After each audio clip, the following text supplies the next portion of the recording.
नमस्कार साथियों, मैं कुंदन कुमार स्वागत करता हूं करंट अफेयर के इस सेशन में। दोस्तों, आज हम देखेंगे कल के दिनों में घटित जितनी भी देश विदेश की राष्ट्रीय खबरें हैं उन सभी का निचोड़, जो आपके किसी भी परीक्षा के दृष्टिकोण से बेहद ही महत्वपूर्ण होने वाली है। तो चलिए शुरू करते हैं अपने पहले क्वेश्चन से। पहला क्वेश्चन है दिल को छू लेने वाला, यानी राष्ट्रीय कारगिल विजय दिवस कब मनाते हैं हम लोग। जैसा कि आप स्क्रीन पर देख रहे हैं, राष्ट्रीय कारगिल विजय दिवस हर एक साल हम लोग 26 जुलाई को मनाते हैं। कब मनाते हैं? 26 जुलाई को मनाते हैं। 1999 से इसकी शुरुआत हुई थी। कब हुई थी? 1999 से इसकी शुरुआत हुई थी। क्यों शुरुआत हुई थी, थोड़ा संक्षिप्त में जान लेते हैं। पाकिस्तान चुपके से घुसपैठ करके कारगिल, जो जम्मू कश्मीर का एक क्षेत्र पड़ता है, मैंने सबसे ऊंची चोटी या ऊंची चोटी पर जाके वह चुपके से घुसपैठ कर लिया था। कुछ इसकी भनक भारतीय सेना को लगी तो भारतीय सेना ने इसकी जवाबी कार्रवाई करते हुए उन पर आक्रमण किया और आज ही के दिन कारगिल पर पुनः अपना विजय पताका को फहरा लिया। और इसी दिन से हर एक साल हम लोग 26 जुलाई 1999 से कारगिल विजय दिवस के रूप में मनाते हैं। दोस्तों, इसके कुछ और फैक्ट्स है, कुछ और पॉइंट्स है जो कि हम स्क्रीन पर आपको दिख रहा होगा, उसको आप नोट कर लीजिए, पढ़ लीजिए। आइए अगले क्वेश्चन पर चलते हैं। हाल ही में सहकार से समृद्धि योजना की शुरुआत किसने की है? तो यह भारत के गृह मंत्री अमित शाह जी के द्वारा सहकार से समृद्धि योजना की शुरुआत की गई है।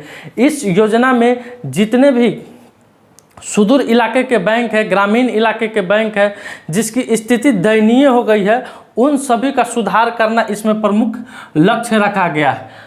तो भारत के गृह मंत्री और सहकारिता मंत्री अमित शाह जी के द्वारा इस पहल की, इस योजना की शुरुआत की गई है। आइए नेक्स्ट क्वेश्चन पर। गुजरात के हीरासार में पहले ग्रीनफील्ड हवाई अड्डा का उद्घाटन किनके द्वारा किया गया है?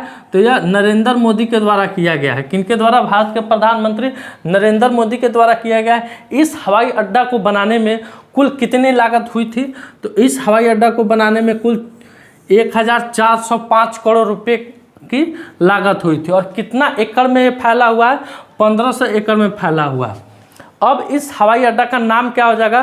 तो अब इस हवाई अड्डा का नाम हो जाएगा राजकोट अंतर्राष्ट्रीय हवाई अड्डा। राजकोट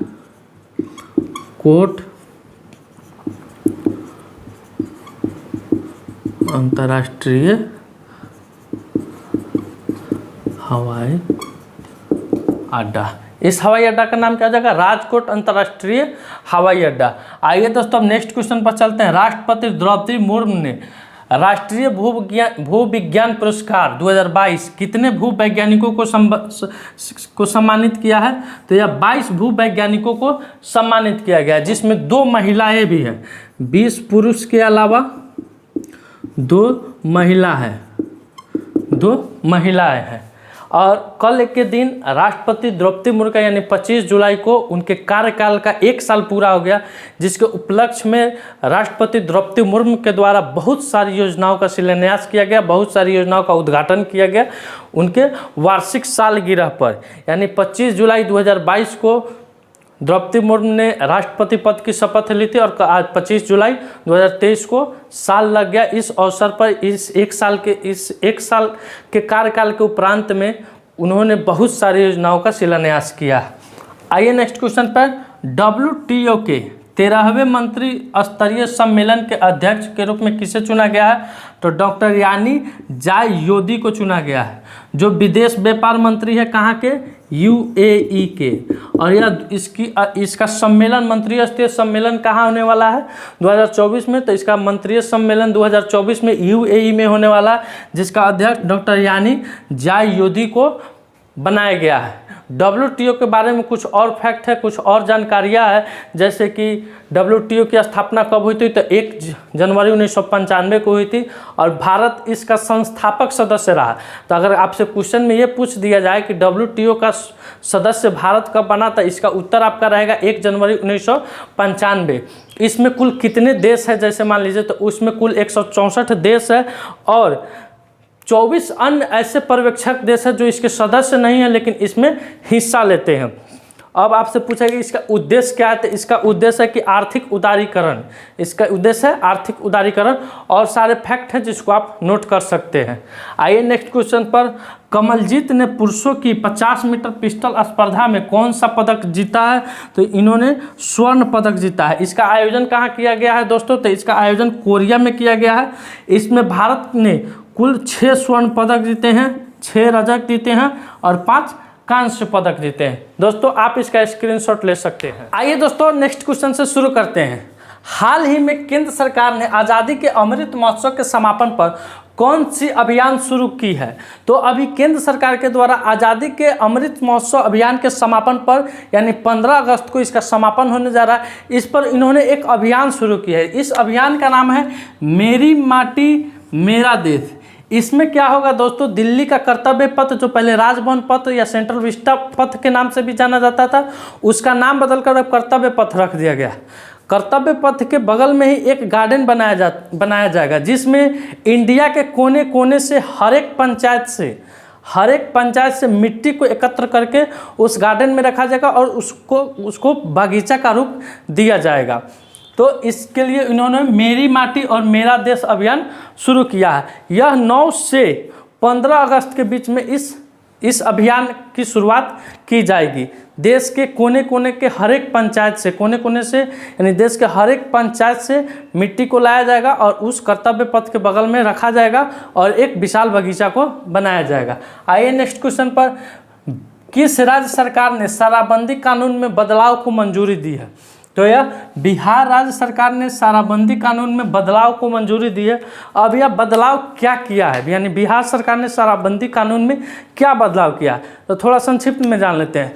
पहले जो शराब वाहन पर पकड़ाते थे, माने कि कोई वाहन पर, पिकअप पर, मैजिक पर, चाहे बस ट्रक जिसमें भी शराब पकड़ाया जाता था, तो उसकी गाड़ी को जब्त कर ली जाती थी और गाड़ी के जब्त करने के बाद उसे मजिस्ट्रेट के पास ले जाया जाता था। मजिस्ट्रेट उस पर 50 पर मजिस्ट्रेट पहले खोजता था कि उस गाड़ी की बीमा है कि नहीं है। अगर बीमा है तो अभी गाड़ी आपको मिल सकती है, अगर बीमा नहीं है तो गाड़ी नहीं मिल सकती है, गाड़ी नष्ट कर दी जाती थी। तो उसमें क्या था पहले कि अगर आपका बीमा 20 लाख का है, मान लीजिए कि आपने अपने गाड़ी का बीमा 20 लाख का कराया, तो आपको उसका 50% कितना 50% सरकार को देना होता था। यानी अगर 20 लाख की गाड़ी है तो 10 लाख रुपए आप किसको दे दिए, सरकार को दे दिए, तब भी आपकी गाड़ी मिल पाती थी। तो वह गाड़ी मालिकों के लिए बहुत लेनदिया हो जाता था, उतना रकम नहीं दे पाता था, जिससे गाड़ी को वह थाना में ही छोड़ देते थे। अब इसमें बदलाव क्या किया गया है कि आपका तो गाड़ी का बीमा होना ज़रूरी है और जितना का बीमा कराए हैं, जैसे कि अगर आप मान लीजिए 20 लाख पर हम लोग चल रहे हैं, 20 लाख का बीमा कराए हैं तो इसका 10% देना होगा। अब इसका कितना परसेंट देना होगा, 10% सरकार को दीजिएगा और आपका गाड़ी छूट जाएगा। गाड़ी छुड़ाने के लिए निश्चित है कि गाड़ी का बीमा होना ज़रूरी है। अगर गाड़ी का बीमा नहीं होता है तो गाड़ी को आपको नष्ट कर दिया जाता है। आइए नेक्स्ट क्वेश्चन पर।